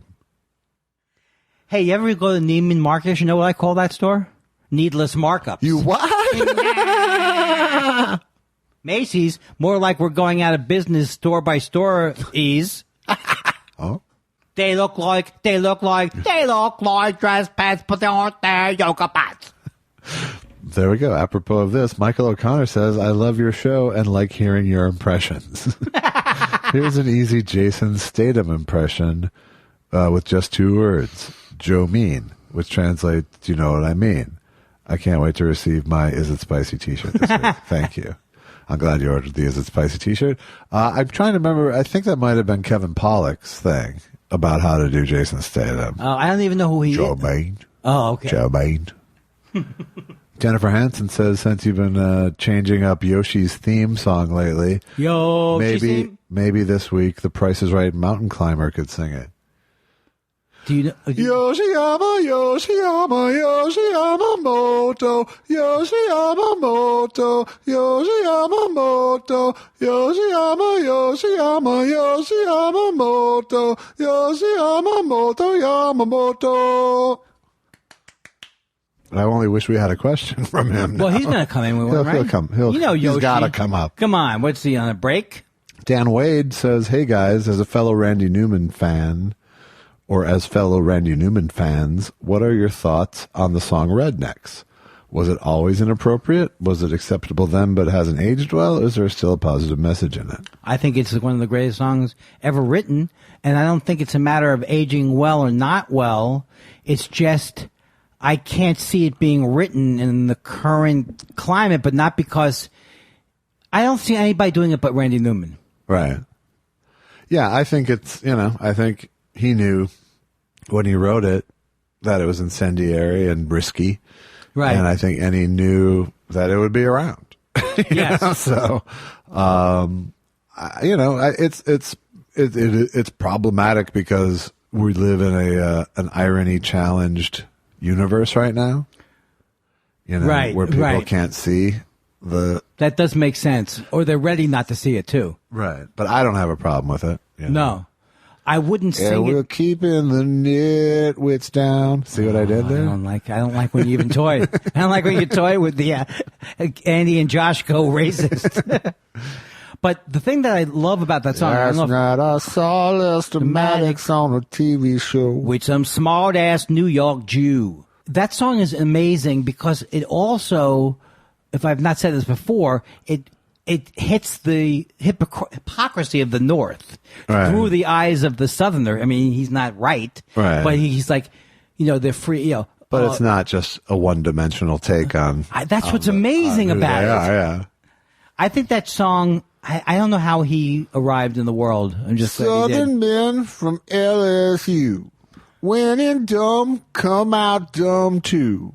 Hustling around Atlanta in their alligator shoes. Getting drunk. Drunk every weekend at the barbecues. And they're keeping the nitwits down. You see the smile on your face every time you say just because I see a little panic in your face. Well, that's the thing, too. A lot of people, that song is one thing, but then you have a song like Sail Away, which I think people probably don't even know to this day. Right. Because it's such a beautiful song, and you have to listen to it. Yes. But you could sing that song. Ain't no lion or tiger, ain't no mamba snake. Just a sweet watermelon and a buckwheat cake. Everybody is. Yeah, we know. No, I didn't mean like that. I wasn't coming down on you. M.O. Marks says, glad I'm not alone in not liking Bringing Up Baby. I find those 40 Screwballs comedies to be lacking. Not a fan of Preston Sturgis either. All right. Well, that's the thing. I did see Sullivan's Travels. I don't remember loving it as much as the people who, like Julia Sweeney, got a print of it and showed it. Yeah. And I think it was Sullivan's Travels. And I liked it, but it just didn't do it for me. Yeah, it's simplistic. Yeah. In its way. But I don't know enough about it to make a real judgment. Like, I don't know anything about Ernie Kovacs. No. To say it wasn't great or was great. Right. I can't weigh in. Okay, don't. No one asked you. I said I don't know enough about No him. one asked you to weigh in on Ernie Kovacs. Will you stop weighing in on Ernie Kovacs? As Bethany Frankel says, get off my jock. That got in. Greg Kelly says, I'm watching the MLB draft right now. Fun. Will you share with us your memories of when you guys were drafted? Well, I was an 18-year-old third base prospect. I was a utility. 4-tool player. Not really a 5-tool player. I could hit for power, but not average. You never went the opposite way, right? I could go the opposite way. But not for power. Not for power. Well, no, not for average. Not for but I was drafted 3-sport draft. Wow. Yeah. Baseball, basketball, and field hockey. Wow. It's the odd one. The kicker was a little odd. I was up for a foosball scholarship. And you were a soprano in the choir. I'm glad that I was not part of the generation that played beer pong. That's all I'll say about it. All right. This is an impression-heavy evening. Michael says, I don't think we've heard Joseph Mengele doing a My Pillow spot. Super awesome to hear Andy's songs. Last one stuck to me. I like that. My pillow is made with my patented fill, right here in my home state of Minnesota. Down pillows make your head go down. And you wake up and it's... And you wake up and it's Your neck is I think it's... Oh, yeah. My pillow. My pillow. I got nothing. Made with the thumbs of Jews. Oh, God. I'm Dr. Joseph Mengele. That's not going to make it in. If it does, it should be like one of those... I could take another look at that Hitler baby again, the Hitler child. Bobby! Did he have crazy eyes, too? Like blue eyes. Crazy blue Nazi eyes? Aryan eyes. She's got Adolf Hitler eyes. She'll expose you. And expose you. Brian says, Andy suggested a great Mitch Hedberg album in the early days of the homework section. Any chance the homework section could involve you dissecting classic comedy albums? I'd love some good suggestions. I think the only way I would do that would be on this, because there's another guy's doing a podcast about comedy on vinyl, and I did that show. Oh, how was it? Was it good? Okay, I did the Dennis Miller Off-White album. I have dropped the ball on that show, but definitely both Mitch Hedberg albums are amazing. But I'm not as much of an aficionado of comedy albums as I wish I was. I'm not an aficionado of modern ones, right? But Button Down Mind of Bob Newhart is great. Inside Shelley Berman is great. Plenty of great Richard Pryor ones. Lenny Bruce live at Carnegie Hall, I think, is a great show. George Carlin, and of course, I still love the Richard Pryor visual one. The first, the first HBO special, I think, was Richard Pryor. Yeah, I don't think it was. I think it was a concert film. No. Oh, okay. The non-live on Sunset Strip one. Yes, yeah, and I forgot the name of that, but that's so great. But live on Sunset Strip, I like too. Yeah. Mad City Architect says, I wonder what it would sound like if Abbott and Costello met Dr. Joseph Mengele. Oh, God. You have to play at least Abbott. Okay. Now, Lou. What's up, Abbott? Now, Lou. What is it, Abbott? When you meet Mengele, Lou. I'm not going to meet Mengele. You're going to meet Mengele. I'm not meeting Mengele. I'm not going to meet Mengele. Now, Lou. When you Hello, meet Mr. Mengele. Costello. He's right behind me, isn't he? Yes, sir. Costello, that's an Italian name, isn't it? Answer the question, Lou. I'm not a Jew. You're a Jew. I'm not a Jew. I think you're a Jew. Lou. I'm not a Jew. You can't make me a Jew. You're... Hava Nagila, Hava Nagila. You had a crazy, wild look in your eyes. So it's hard to juggle, especially those two ranges. Going from here To here is not easy. But I think that my Bud Abbott is actually, It's a good Bud Abbott. bad, not it's bad. a fine Bud Abbott. especially when I say Lou. You're Now, not Lou. going to say Lou again. That's what I'm asking you. What's the name of the fella on third base? I don't know, Lou.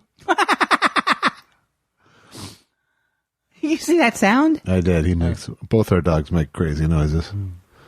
Patented Phil. I love that name. I do too, and I love his shirt. Available at Zazzle.com. Thanks to Patented Phil for the Is It Spicy t-shirt. Available at Zazzle.com/thought_spiral. All right. His question, best Enterprise captain, Kirk, Picard, or Bakula? I don't know anything about this. I say I hate Shatner, but he's still the best. I don't care. What do you say? I don't know Picard. Yeah. I'm going to go, I'll go, it's Kirk. I mean, he's. Right. It's still the guy. Yeah. Even though he stinks. He's the captain. He's the captain of the Enterprise. Bakula, I didn't watch that show. I was actually up for a writing job on that show, and I sort of talked them out of it at the interview. Is this a whole other Star Trek series? Yeah. Where Scott Bakula was... It was a prequel. How long did that go on for? It went on for a couple seasons, I think. Was it good? I think it was UPN. I don't know. I didn't watch it. I like Scott Bakula. It was, I liked him too. He was good on Men of a Certain Age, that other... Was he? That Romano show? Yes. Yes! Yeah, I met with Brendan Braga, I think was his name, who created the Enterprise show, and I think he was an EP on the Next Generation as well. Oh. But I sort of talked him out of... I think he thought I had more geek... Yeah. More geek you kind of told than him, I did because of MST and stuff. Right, you had to say, and look... Freaks and Geeks. It was the combo of those two that made them want me, I think, and I was just kind of like, I think this is cool, but you should know that I'm not like a Trekkie. You probably gave him good feedback then. You may have been very frustrated in that show. Yeah, I think I would have been. Yeah. Also, never mind. But he seemed like a dick. Let's see. Steve -54 says, "Hey guys, I've gotten behind on podcasts and I'm still on Test Show 100. I probably won't hear this reply for a few weeks, so what are your predictions for July 2019? Well, my album comes out on July 1st. It's pre-orderable on July 1st, and then it comes out on the 12th, and so the rest of the month you'll be pretty much listening to that. Also, I killed it again at the Just for Laughs Festival. That's in right. Montreal. I predict hilarity and plenty of my jokes in the New York Times in Andy's name. And the laugh becomes some more painful. But most importantly, my album, Chunks. Coming out in July. It should be sponsored by Chunky. It should. Little nail on the head, but, Little nail on the head? Yeah. I'd like to put a nail in your head. Oh, no. Oh, Andy. Larry Harold says, thanks, gentlemen, for all the audio joy you bring. Re the price of big, blinding fame. Have you seen the cost of being famous up close? Oh, man. No. Obviously not in my own life, but I've had friends who got famous and lost pieces of themselves to it, certainly. Well, I think someone even though I didn't know him that well, I think Shanley had, but Shanley, I don't know whether he was famous or not, would have had issues. Yeah. But he definitely had issues, but I don't know if it was because of the fame. I think he brought his issues to the party. Yeah. But yeah, no, fame absolutely changes people. It can. It doesn't have to. I think it always changes people. Well, I think some people handle that change or internalize it rather than externalize it. Yeah.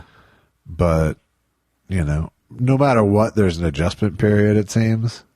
Right. Whether you go nuts. If you can ground yourself or not at that point. But it's certainly, just from the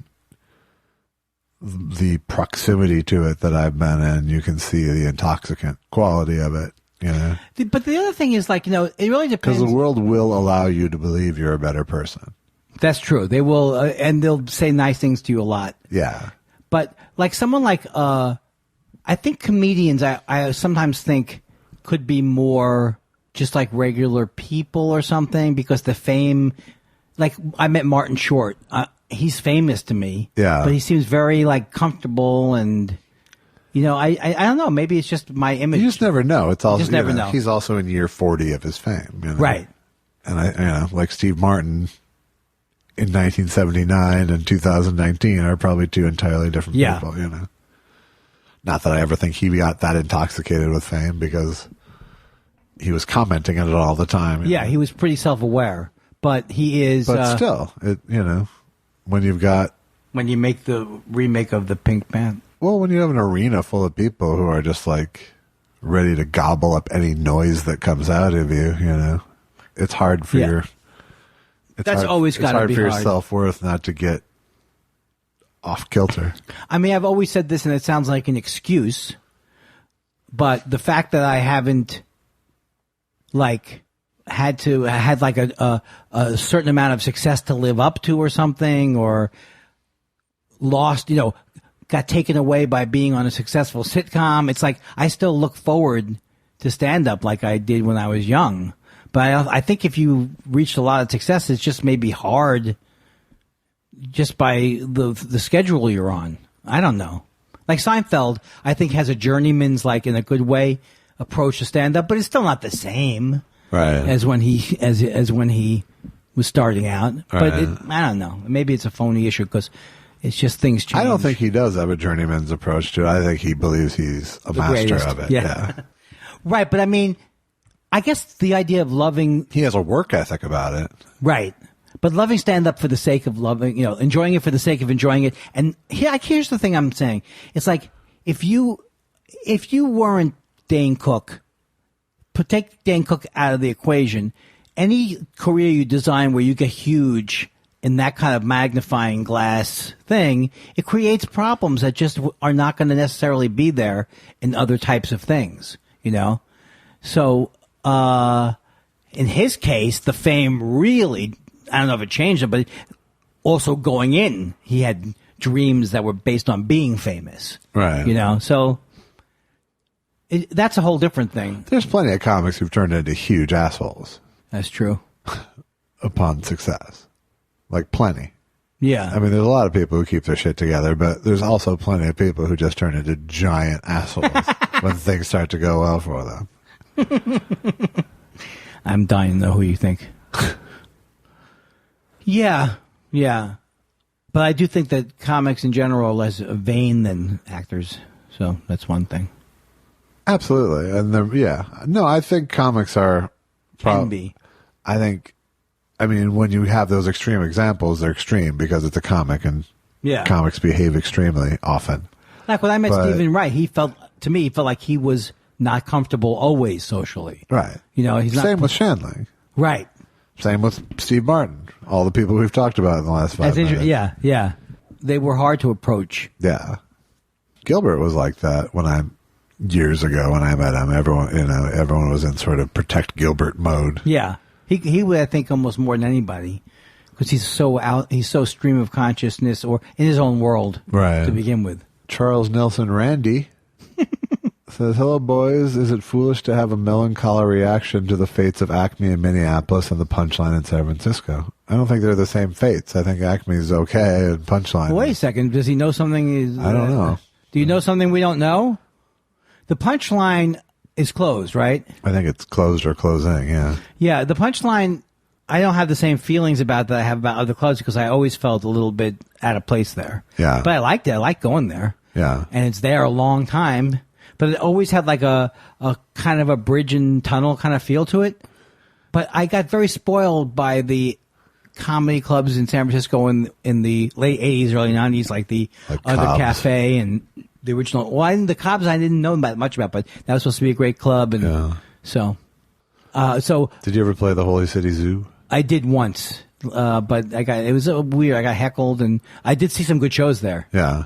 But Monty Hoffman heckled me. Really? But we made up afterwards. Okay, that's good. That seemed like it was a great place. Did you go there at all? I never did. I never made it there. Seth Dix III says, do you think Wrigley Gum would sponsor your parenthetically big red and juicy parenthetically fruit hemorrhoids? No, I don't think it's going to... I think that may be one of the problems with that image. Yeah. You don't think of being hungry and mouth-watering and then hemorrhoids. No, or chewing, really. No. That's why it's $1 million idea. Right. Why am I getting them sponsored? Because you need help. That's true. You can't figure out the health insurance. I'm going to do a GoFundMe for your hemorrhoids. That can really frighten me. That idea of people know that much about me. I'm going to do it. Adopt a hemorrhoid.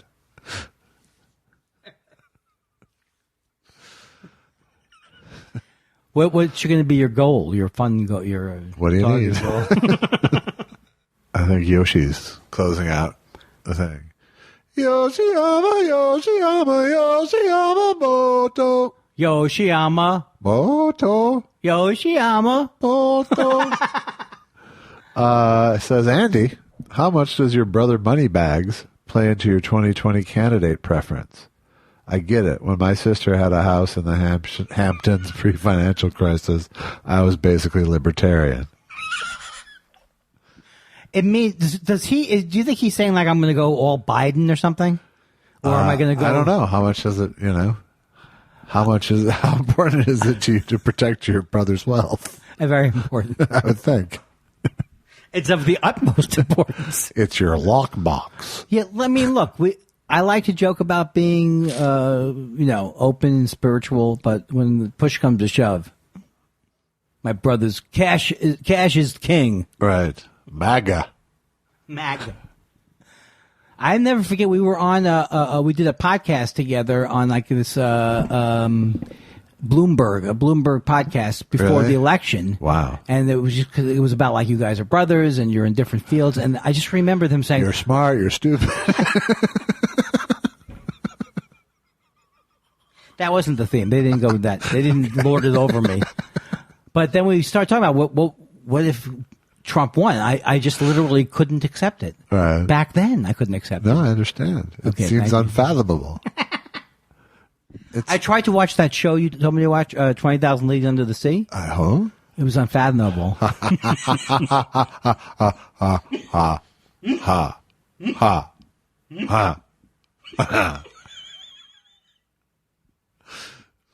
Well, I think we've ended that show on a note. I hyperventilated. Are you making the shows longer on purpose? Is it bothering you? I can always cut out more. No. I meant that was a joke. Okay. That was actually a joke based on my own lack of bringing anything to the table. Well, I love you. I miss you. And I need you. I know that, I don't know when this is coming out, but I will be in Calgary for part of that thing. And then nothing with my mom's birthday will be public. all right. We need to do a promo seminar for you. What's that mean? You can also catch Your me. promotional skills are terrible, is my point. Now, and my promotional, and also, how about the old website? I should call it Ye Old website. Yeah, what website is that? AndyKindler.com. Oh. What do you have? Where do you direct people to? Mostly Twitter.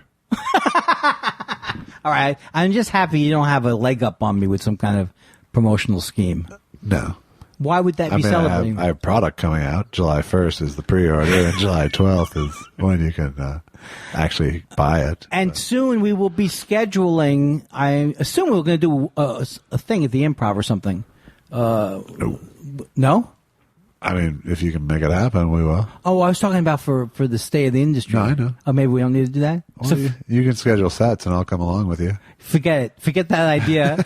No, but we have to do it. Okay, let's do let's plan. We're bringing our podcast to your town. Ow! All right. Good night. He's hurting himself now. I really hurt myself. Go to iTunes and rate and review us. Go to Zazzle, buy a shirt. Go to bed.